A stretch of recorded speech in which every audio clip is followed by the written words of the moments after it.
एक दफा का जिक्र है, एक गांव में रेशम नाम की एक बूढ़ी औरत रहती थी। वो बहुत सुलझी हुई और समझदार खातून थी। उसका एक बेटा था। उसने अभी कुछ वक्त पहले ही अपने बेटे की शादी की थी। वो औरत बहुत समझदार थी। वो अपनी बहू के साथ भी बहुत अच्छे से रहती थी और बहुत खुशी के साथ बात करती थी। उसकी बहू भी बहुत अच्छी पढ़ी लिखी और सुलझी हुई लड़की थी। वो भी अपनी सास को बिल्कुल अपनी माँ का दर्जा देती थी और बहुत मोहब्बत के साथ रहती थी। अम्मी जल्दी आ जाए, मैंने टेबल लगा दिए, नाश्ता कर लें वरना नाश्ता ठंडा हो जाएगा आपका। हाँ हाँ बेटा, खुश रहो, आबाद रहो। मेरी बेटी मेरा कितना ख्याल रखती है ना। हाँ हाँ अम्मी, जब से आपकी बहू आई है ना, बेटे को तो आप प्यार करना ही भूल गई हैं। बस हर वक्त बहू के गुन गाती रहती हैं। हाँ तो भाई क्यों ना लाड दिखाऊं, मेरी बेटी इतनी प्यारी है, मेरा इतना ख्याल रखती है। तुम तो सारा दिन अपने काम पे चले जाते हो, सारा दिन वही तो होती है मेरा ख्याल रखने के लिए। चलें आप दोनों बस बातें कम करें और आकर जल्दी से नाश्ता कर लें। बस ऐसे ही एक दूसरे को छेड़ते हुए हंसी खुशी उनकी जिंदगी के दिन गुजरते जा रहे थे। लेकिन उनको नहीं पता था कि उनकी जिंदगी में भी कुछ न कुछ ऊंच नीच जरूर होगी। एक दिन जब मामूल के मुताबिक उनकी काम वाली बाई उनके घर आई तो उसने देखा कि उनकी माँ के कमरे में उनके सोने के बुंदे रखे हुए हैं। तो वो बहुत खुश हो गई। उसने सोचा कि मुझे आसपास देखने वाला कोई नहीं है, क्यों ना मैं इन बुंदों को उठा लूं। बस उसने उन बुंदों को उठाया और अपने पास छुपा लिया। फिर कुछ देर बाद सास ने देखा कि उसके बुंदे उसके कमरे में नहीं हैं, तो उसने परेशान होकर अपनी बहू से पूछा, बेटा मैंने दोपहर में अपने बुंदे रखे थे सोने के उतार कर, अभी वो वहाँ मौजूद नहीं है। तुम कमरे में गई थी, तुमने देखा था क्या? अम्मी आप कैसी बातें कर रही हैं? मैं देखूंगी तो फौरन लाकर आपको दूंगी ना। मुझे क्या करना है उन बुंदों का, मैंने वाकई नहीं देखा। अरे मैं तुमसे पूछ रही हूँ, कोई इल्जाम तो नहीं लगा रही हूँ। हो सकता है मैंने ही कहीं रख दिए हो, चलो देख लूंगी। मैं आपकी ढूंढवाने में मदद करूं?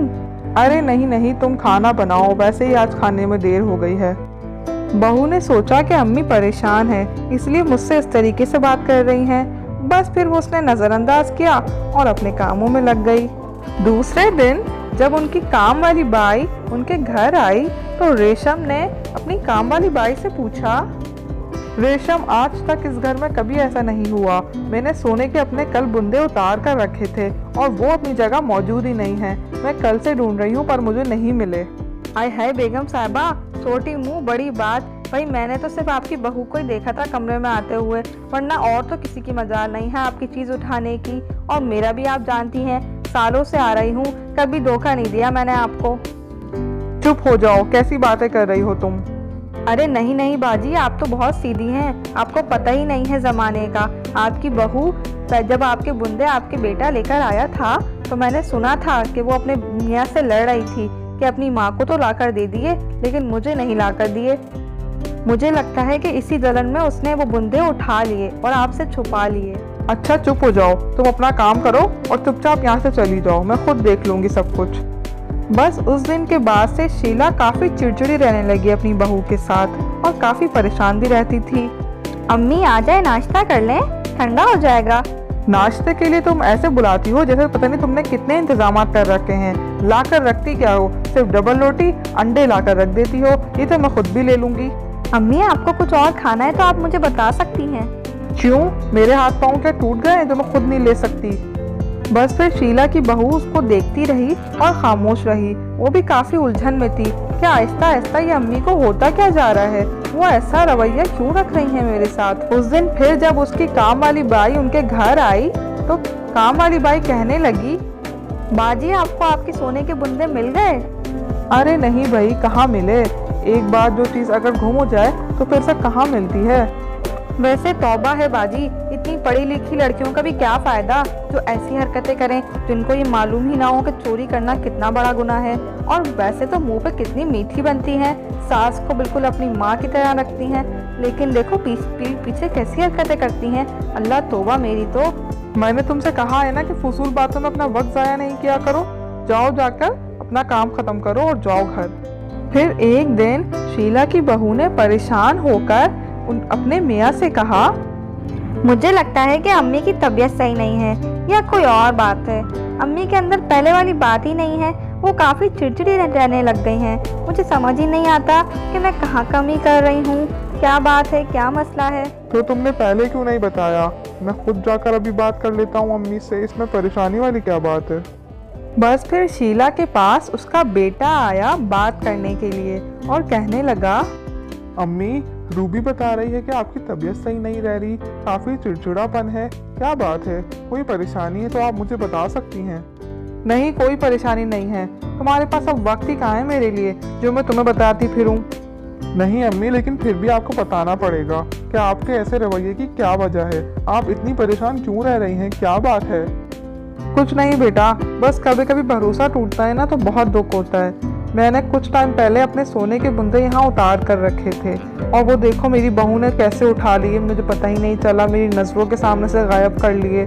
मुझे पता होता कि उसका इतना दिल है उन बुंदों पर तो मैं खुद जाकर उसको दे देती। उसने ये अच्छा नहीं किया। अपनी अम्मी के मुंह से ये बात सुनकर तो बेटा हैरान रह गया और एकदम कहने लगा, अम्मी, इतनी बड़ी बात आपने खुद से कैसे सोच ली? आपने एक बार भी उससे पूछा नहीं और खुद ही समझ गई कि बुंदे उसने उठाए हैं। अरे उसके पास कोई कमी थोड़ी है, अगर मैं आपको ला के दे सकता हूँ तो उसको भी ला कर दे सकता हूँ। फिर मेरे बुंदे कहाँ गए? आसमान खा गया या ज़मीन निकल गई? काम वाली मासी आती है, सालों से आ रही है, इसके अलावा और घर में कोई नहीं आता। सारा दिन बस वो होती है या मैं, हम दोनों में से किसी के पास होंगे ना। अम्मी, मैं आपको एक बात बताऊं, शायद आप यकीन ना करें। ये जो आपके घर सालों से काम वाली बाई आती है ना, ये अभी इसके कुछ टाइम पहले बेटे की शादी हुई है। मैंने इसके बेटा और बहू को कहीं बाहर जाते हुए देखा था। उसकी बहू के कान में बिल्कुल सेम वैसे ही बुंदे थे जैसे मैंने आपको लेकर दिए थे। मैंने नज़रअंदाज कर दिया ये सोचकर कि भाई एक जैसे डिज़ाइन होते हैं बहुत सारे, हो सकता है कि आपका जैसा डिज़ाइन उसकी बहू का भी हो। मुझे शक नहीं, यकीन है कि आपके बुंदे आपकी काम वाली बाई ने ही उठाए हैं और उसी ने आपको ये कान में भरा है कि बुंदे आपकी बहू के पास हैं। इसीलिए आप अपना दिल खराब करके बैठी हुई हैं। बस एक बार पूछ तो लें अपनी काम वाली बाई से, हो सकता है कि या तो मैं गलत हूँ या आप गलत हों। शीला, जो कि थोड़ी हैरान थी और परेशान भी, वो अपने बेटे से बहुत मोहब्बत करती थी। उसने सोचा कि मेरा बेटा सही कह रहा है, मुझे एक बार अपनी काम वाली मासी से पूछना ही होगा। बस फिर दूसरे दिन जब उनकी काम वाली मासी उनके घर काम करने आई तो शीला ने उसके सामने खड़े होकर उससे फौरन एक सवाल किया, मैंने तुम पे आंख बंद करके भरोसा किया था, लेकिन तुमने मुझे जो धोखा दिया ना, मुझे उसकी बिल्कुल भी उम्मीद नहीं थी। तुमने मेरे बुंदे उठाए और इल्ज़ाम मेरी बहू पे लगा दिया और मेरे कान भरती रही मेरी बहू के खिलाफ। तुम्हें देखकर जलन होती थी ना कि हमारे घर में इतना सुकून है, इतना आराम है बहू के आने के बाद भी। फिर तुमने आहिस्ता आहिस्ता हमारे घर का सुकून खराब करना शुरू कर दिया। तुम्हारी हिम्मत कैसे हुई मेरे बुंदे उठाने की? मुझे अभी के अभी जवाब दो। बाजी, मुझे माफ़ कर दें, आप बिल्कुल सही कह रही हैं। आपके घर में इतना सुकून, इतना आराम था और मेरे घर में मेरी बहू के आने के बाद इतनी लड़ाई झगड़े और मसले मसाइल थे। मैं देखकर बहुत जलती थी आप लोगों को कि आप इतनी हंसी खुशी रहते हैं। इसीलिए मैंने सोचा कि मैं क्यों ना आप दोनों के बीच में फूट डलवा दूँ। मैं क्या करूँ, मुझे माफ़ कर दें, मेरी गलती है, मैं मानती हूँ। मैंने ही आपके बुंदे उठाए थे और वो बुंदे मेरे बेटे ने मुझसे ले लिए और अपनी बीवी को दे दिए। मैं बहुत शर्मिंदा हूँ। आप सही कह रही हैं कि सारी गलती मेरी है। आपकी बहू बहुत अच्छी है, वो आपके साथ बहुत मुखलिस है। मुझे माफ़ कर दें और दूसरा मौका दे दें। दूसरा मौका? तुम जैसी औरत को तो फौरन पुलिस के हवाले कर देना चाहिए। तुम्हारी हिम्मत कैसे हुई हमारे घर का माहौल ख़राब करने की? और ये एक बुंदे क्या, तुम सब कुछ ले लेती, लेकिन मेरी बहू के खिलाफ मेरे दिल में कुछ ना डालती। मेरी बहू वाकई में बहुत अच्छी है, वो बिल्कुल बेटियों जैसी है। तुम जा सकती हो और कल से बिल्कुल मत आना और अपनी शक्ल तक नहीं दिखाना और वो बुंदे भी अपने पास ही रखो। जाओ। अपनी काम वाली बाई को डांट कर भेजने के बाद शीला अपनी बहू के पास आई और कहने लगी, मुझे माफ़ कर दो बेटा, मैंने तुम्हारे साथ इन दिनों बहुत सख्त रवैया रखा। बस मुझे कुछ भी अंदाज़ा नहीं था। बस ये हमारे जो घर में काम करने आती थी, ये मेरे कान भरती रही और मैं तुम्हें गलत समझती रही। तुम तो बहुत अच्छी हो, मेरी बेटी हो, मुझे माफ़ कर दो, आइंदा ऐसा कभी नहीं होगा। अरे अम्मी, कैसी बातें कर रही हैं? आप माफ़ी क्यों मांग रही हैं बड़े होकर? कोई मसला नहीं है, मैं जानती थी कि आप बिल्कुल भी ऐसी नहीं हैं। मसला कुछ और ही है। चलो अच्छा है, शुक्र है अल्लाह का कि सब कुछ ठीक हो गया।